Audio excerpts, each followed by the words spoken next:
आपसे भी निवेदन है, सुबह सुबह शिव जी के मंदिर जाते हो आप लोग, एक लोटा जल चढ़ाने के लिए जाते हो।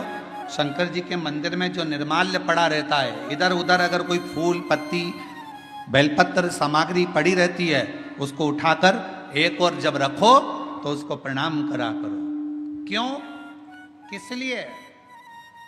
शंकुकर्ण की कथा कहती है, निर्माल्य को उठाकर जो मस्तक से लगाकर प्रणाम कर कर विसर्जन में रखता है, उसके अंदर एक ऐसा बल उत्पन्न हो जाता है कि मात्र वो किसी पर अपनी दृष्टि भी डाल देता है तो प्रेत जीवों का भी उद्धार हो जाता है। वो निर्माल्य में, विसर्जन करी हुई निर्माल्य में इतना बल उत्पन्न होता है महाराज। बहुत ध्यान से सुनना इस कथा का, एक एक कथा के क्रम को श्रवण करिएगा जरा। बेजापुर की जो कथा चल रही है बेलपत्र, यह कोई साधारण कथा नहीं। शिव महापुराण की कथा में प्रसाद वितरण नहीं होता। शिव महापुराण की कथा में आपको कोई गिफ्ट, कोई सामान यहां से नहीं दिया जाता। शिव महापुराण की कथा में अगर दी जाती है तो केवल एक बेलपत्र दी जाती है। क्यों?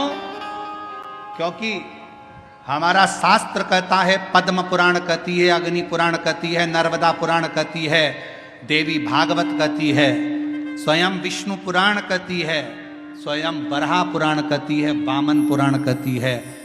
एक बेलपत्र अगर किसी को दी जाती है तो 1.25 मन सोने के सिंहासन पर बैठे हुए शालिग्राम का दान करने के बराबर एक बेलपत्र का दान माना।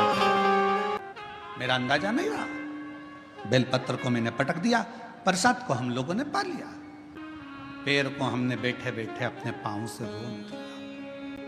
समय निकला, मेरे प्राण छूट गए, मर कर गया, सामने यम की कैद पर चढ़ा। जिस समय मेरे प्राण छूटे, यम के दूत मुझे दिख रहे हैं और यमराज के दूत मुझे पकड़कर लेकर जाना चाहते थे। उन्होंने मेरे ऊपर रस्सा डाला, पकड़ने के लिए खींचना चाहा, पर उनके हाथों से रस्सा छूट गया। मैं समझ नहीं पाया ये कैसा नजारा है। तो ना यम छुपा रहे हैं इसको, ना यम के दूत छुपा रहे हैं, आखिर ये सब क्यों हो रहा है? तब चित्रगुप्त महाराज ने कहा, इसने जिंदगी में भले ब्राह्मण के घर में जन्म लिया पर कोई अच्छा कर्म नहीं करा, परिवार का पत्नी और बच्चों में ही रमा रहा, कभी ईश्वर का स्मरण नहीं कर पाया, कभी कोई दान कोई पुण्य नहीं कर पाया। आखिरी में एक मौका मिला था मरने से पहले, इसके हाथ में प्रसाद के रूप में बेलपत्र भी आई और बेलपत्र को इसने जमीन पर फेंक दिया, पांव से रोंद दिया। एक पुण्य इसके हाथ में लगा, वो कौन सा था? इसने प्रसाद की बेलपत्र को, मात्र प्रसाद की बेलपत्र को अपने हाथों से छू लिया था, केवल प्रसाद की बेलपत्र को छुआ था और प्रसाद की बेलपत्र को छुआ, इसलिए इसको यमदूत नहीं छू पाए, इसको यमराज नहीं छू पाए, इसको स्वतः ही जाना। घोर पाप कौन सा करा? तो का एक पाप घोर करा कि बेलपत्री को जमीन पर पटक कर उसे पांव से रोनता, एक बेलपत्र का। शिव महापुराण की कथा कहती है, भगवान शंकर की कथा कहती है, हजारों अश्वमेध यज्ञ का फल यदि प्राप्त करना है तो जिंदगी में एक बार एक बेलपत्र का पौधा जरूर कहीं पर लगाओ, 1000 अश्वमेध यज्ञ का फल मिलेगा। सर्वतोमुखी यज्ञ का फल प्राप्त करना है तो कहीं पर बेलपत्र का वृक्ष लगा हो तो वहां रोज 1 लोटा जल चढ़ाना प्रारंभ करो, सर्वतोमुखी यज्ञ का फल प्राप्त हो। चारों सर्वतोमुखी यज्ञ का फल प्राप्त हो जाता है 1 लोटा जल बेलपत्र के वृक्ष में चढ़ाना। और शिव पुराण की कथा कहती है, हजारों हजारों विष्णु यज्ञ, सोम यज्ञ, हजारों हजारों रुद्र यज्ञ, हजारों हजारों देवी यज्ञ, हजारों हजारों सिद्धि यज्ञ, सारे यज्ञों का अगर पुण्य फल प्राप्त करना है तो 3 वृक्ष ऐसे हैं जिन वृक्ष की त्रिवेणी में अगर एक बार भी अगर मौका लग जाए इन 3 वृक्षों का स्मरण करने में, पहले नंबर का बेलपत्र का वृक्ष, दूसरे नंबर का पीपल का वृक्ष, तीसरे नंबर पर है महाराज भगवान देव अधिदेव महादेव की कृपा से आप रास्ते से निकल कर आ रहे हो, कहीं पीपल का पेड़ मिल गया, जल चढ़ाया, बेलपत्र मिल गया, शमी पेड़ मिल गया, जल समर्पित कर दिया। जल समर्पित करते करते आप अगर कहीं 3 वृक्षों पर आ रहे हो तो हजारों हजारों सिद्ध यज्ञ के फल प्राप्त हो। यदि ये सब नहीं कर सको तो एक बेलपत्र के वृक्ष की सेवा जरूर। सावन के महीने में एक बेलपत्री का वृक्ष जरूर लगाएंगे। ये नियम आप और हम लेकर ऐसी जगह लगाना जहां तुम उसको देखते रहो, संभालते रहो, उसको बढ़ाते रहो। शंकुकर्ण निर्माल्य विसर्जन करते थे प्रणाम कर कर, उन पे शिव की कृपा थी इसलिए उन्होंने पिशाच को देख लिया। कहा निर्माल्य विसर्जन करने वाले के अंदर एक अलग से बल उत्पन्न हो जाता है, जो जिस पर दृष्टि दे दे तो उसका कल्याण कर देता है।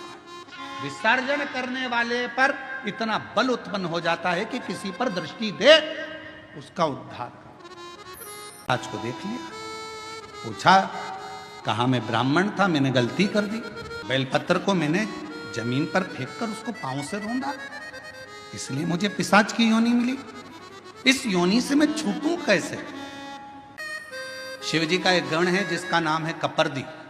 नाम बोलो, कपर्दी। अच्छा, कपर्दी नहीं बोल सकते तो काशी में एक शंकर जी का शिवलिंग है जिसको सारी दुनिया भजती है, और अगर उस शिवलिंग का दर्शन ना किया जाए तो 12 ज्योतिर्लिंग के दर्शन का भी आनंद फल नहीं माना गया। उसका नाम है कपर्दीश्वर महादेव। शंकुकर्ण ने कहा कि भगवान शिव का एक गण कपर्दी रोज काशी आता है। कपर्दी का काम क्या है? शंकर भगवान के अलग अलग गण है। नंदी का काम है शिव जी को ले जाकर घुमा कर लाना, भृंगी का काम कुछ है, श्रृंगी का काम कुछ है, सारे गणों का अपना अपना काम है। कपर्दी गण का काम था शंकर भगवान की जटा को संवारना। शंकुकर्ण ने उनको भेज दिया कपर्दी जी के पास। शंकुकर्ण ने कहा कि प्रतिदिन शिव जी के गण कपर्दी यहां आते हैं, और यदि तुम पिशाच योनि में मुझे देख सकते हो तो यह मेरा विश्वास करता है कि काशी में आने वाले कपर्दी को तुम देख सकते, तुम देख लोगे, ये पक्का। कहाँ मिलेंगे कपर्दी जी? बस इसी काशी में रोज भ्रमण करने आते हैं, शिव जी का श्रृंगार करते हैं, वो चले जाते। जैसे ही सुना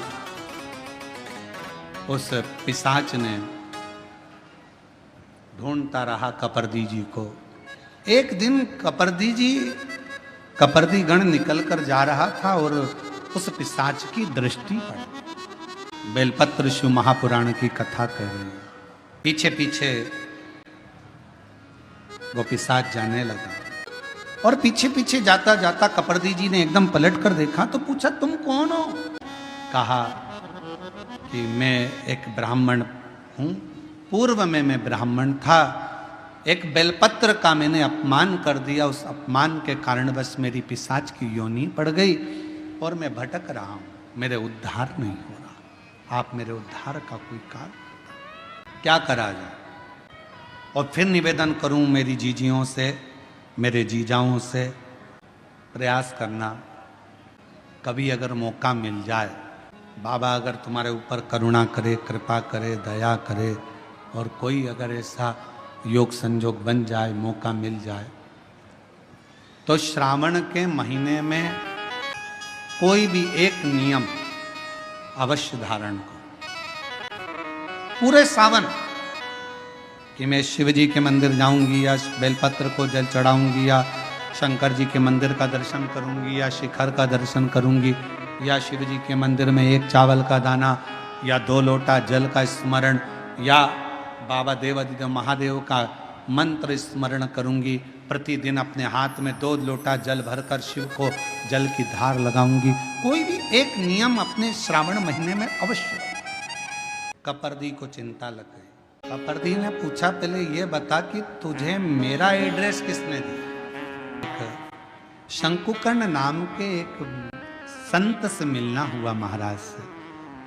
उनने कहा कि तू एक काम कर, शिवजी के गण है कपर्दी जो शिवजी की जटा बांधते हैं, वो आएंगे, रोज आते हैं, तू उनसे मिल। क्या चाहते हो? बस मेरी मुक्ति हो। मेरे से अपमान तो हुआ है बेलपत्र का, पर मेरी मुक्ति हो जाए, ऐसा कोई उपाय कर। कहा एक उपाय। क्या? कपर्दी ने कहा एक काम करो, मैं एक शिवलिंग का निर्माण करता हूं। जिस स्थान पर बैठकर शंकुकर्ण गंगा नहाकर आकर बैठता है और जप करता है, उसी स्थान पर मैं शिवलिंग का निर्माण करता हूं। उस शिवलिंग पर तू केवल इतना करना, अगर कोई बेलपत्र चढ़ाने के लिए उस शिवलिंग के नजदीक में आए, बस उस जाती हुई बेलपत्र का मात्र तू दर्शन कर लेना। अब देखिएगा जरा, केवल बेलपत्र चढ़ने के लिए जो जा रही है उसका मात्र दर्शन कर लेना, क्योंकि तू तो पिशाच है। तू मंदिर में नहीं जा सकेगा, प्रणाम नहीं कर सकेगा, चढ़ा नहीं सकेगा, पूजन कर नहीं सकेगा, आराधना कर नहीं सकेगा, क्योंकि पिशाच की योनि में। जहां से बेलपत्र चढ़ने के लिए जा रही है, उस बेलपत्र का मात्र तू दर्शन कर ले, ठीक है? पिशाच उस बेलपत्र का दर्शन कर रहा था। कपर्दी ने जिस शिवलिंग का निर्माण किया था, उस शिवलिंग के पास में बेलपत्र चढ़ाने के लिए शंकुकर्ण जा रहे थे और दर्शन बेलपत्र का हो रहा था। तभी जल का एक पात्र सामने से लेकर जाते जाते गिर गया। वह पात्र बेलपत्री का संग कर लिया और वहीं उस कपर्दी के बनाए हुए शिवलिंग में से स्वयं देवाधिदेव महादेव मेरे शंकर ओघड़दानी प्रकट हो गए। कपर्दी, आज तक तूने मेरी जटा का श्रृंगार करा है, पर आज मेरे शिवलिंग का तूने श्रृंगार करा है। कपर्दी क्या चाहता है? कपर्दी ने कहा, प्रभु मैंने अपने लिए कभी तप साधना नहीं करी। एक पिशाच है, उस पिशाच की मुक्ति के लिए कोई यत्न कर। शिवजी ने गंगा जी का आह्वान करा, गंगा जिस स्थान पर पानी का पात्र गिरा है वहीं पर एक कुंड प्रकट हो जाए। गंगा उस कुंड से प्रकट हो गई। शिवजी ने कहा कि कहो कपर्दी इस पिशाच से इस कुंड में स्नान करे। कपर्दी के कहने पर पिशाच ने कुंड का स्नान करा। सुंदर कानों में कुंडल आ गए, गले में रुद्राक्ष की माला आ गई। पिशाच की योनि से छूटकर देव योनि को प्राप्त होकर शिव के नंदी के साथ में कैलाश धाम चले। शिवजी ने कहा, सुनो कपर्दी, तुम्हारे द्वारा बने हुए इस शिवलिंग की साक्षी में ये सुंदर कुंड, जिसको स्कंद पुराण के अंदर काशी खंड में विमलोदक कुंड कहा गया है और संसार की भाषा में इसको पिशाच मोचन कुंड कहा गया है। इस कुंड का निर्माण मैंने करा है। ये कपर्दी, तुम्हारे द्वारा बना हुआ ये शिवलिंग कपर्दीश्वर महादेव के नाम से विख्यात होगा। जिसके जीवन में अगर थोड़ा सा भी कोई पाप जिंदगी में अगर किया होगा, कोई पाप कर्म में अगर ग्रसित होगा, उसके घर के, परिवार के, कुल के, गांव के अंतर्गत कोई पिशाच योनि में पड़ा होगा, अगर कपर्दीश्वर महादेव का काशी में आकर दर्शन कर लेगा और पिशाच मोचन कुंड का मात्र स्नान और दर्शन कर लेगा, उसके 71 पीढ़ी और उसके गांव में भी अगर कोई पिशाच योनि में होगा तो वो मुक्त हो जाए। एक बेलपत्र और उस बेलपत्र की महत्वता का वर्णन ये शिव महापुराण की कथा का विमलोदक कुंड कर। भगवान कपर्दीश्वर ने स्वयं उस पिशाच योनि से छूटे हुए उस ब्राह्मण से कहा कि तुम पिशाच योनि से तो छूट गए हो, पर इतना याद रखो, आप जिसकी आराधना करते हो उस पर विश्वास पूर्ण होना चाहिए। पूजन करने के लिए अगर कोई यजमान बैठा है, गणेश जी की पूजन कर रहा है, देवी की पूजन कर रहा है, आराधना कर रहा है, कोई संकल्प लेकर बैठा है, कोई तप साधना कर रहा है, यजमान कोई अनुष्ठान कर रहा है, यजमान का जितना भाव, यजमान का जितना विश्वास भगवान के प्रति हो, जिस देवता की पूजन हो रही है उस देवता के प्रति हो, उससे 4 गुना ज्यादा विश्वास पूजन कराने वाले ब्राह्मण का भगवान के प्रति होना चाहिए कि मैं जिसकी पूजन करा रहा हूं वो देवाधिदेव महादेव, वो भगवान श्री गणेश, वो भगवान देवाधिदेव महादेव, भगवान श्री गणेश, माँ अम्बा, जगदम्बा, पंचलोकपाल, 16 मातृका, 9 ग्रह, ये सारे जो मंडल बने हैं, ये ग्रह बने हैं, मेरा विश्वास कहता है कि ये मेरे देवता इस जजमान का कल्याण जरूर करेंगे, तो विश्वास जागृत हो। शिव महापुराण की कथा कहती है, मान लो अगर हमारे पास में कोई पुष्प नहीं होता, हमारे पास में कोई बेलपत्र नहीं होती, हमारे पास में कोई वस्तु नहीं होती और हम शंकर जी का मंदिर में पहुंचे हैं, तो अपनी वाणी का पुष्प शिव को समर्पित करना चाहिए। वाणी का पुष्प मतलब अपने मुख से पंचाक्षर मंत्र नमः शिवाय, षडाक्षर मंत्र ओम नमः शिवाय, या अपने मुख से श्री शिवाय नमस्तुभ्यम।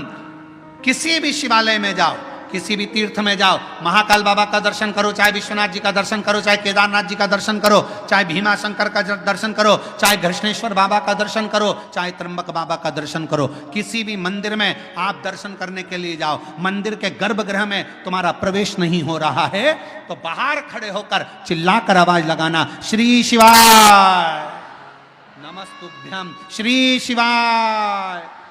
जब हम बाहर खड़े होकर अपना पुष्प, अपनी बेलपत्र मंदिर के अंदर नहीं जा सकती, तो अपनी वाणी रूपी पुष्प हम भगवान को समर्पित करें तो शिव प्रसन्नता से हमें फल प्रदान करें। लाख योजन दूर बैठकर भी अगर कोई गंगा जी का नाम ले लेता है तो उस जीव को मुक्ति हो जाती है। शिव महापुराण की कथा कहती है, अगर बहुत दूर बैठकर भी आपके पास में देने की, ये बेलपत्र आपका नहीं पहुंच सकता पोथी तक, आपने भले झोली में दे दिया हो, किसी को दे दिया हो कि भैया चढ़ा देना, ये नहीं पहुंचेगा यहाँ, फूल नहीं पहुंचेगा यहाँ, तो आप अपनी वाणी का पुष्प दीजिए। ज्योतिर्लिंग में दर्शन करने के लिए जाओ, 12 ज्योतिर्लिंग में दर्शन करने के लिए जाओ, बिना संकोच। लोग क्या कहेंगे, लोग क्या बोलेंगे, मैं श्री शिवाय नमस्तुभ्यम बोलूंगी, दुनिया क्या कहेगी, नहीं, अपनी वाणी का पुष्प, हमारी बेलपत्र अंदर नहीं जा सकती, फूल अंदर नहीं जा सकती, पर अपनी वाणी का पुष्प तो अंदर जा सकता है। एक बार चिल्ला कर कह सकते हो, श्री शिवाय, हमारी वाणी का पुष्प भीतर प्रवेश कर।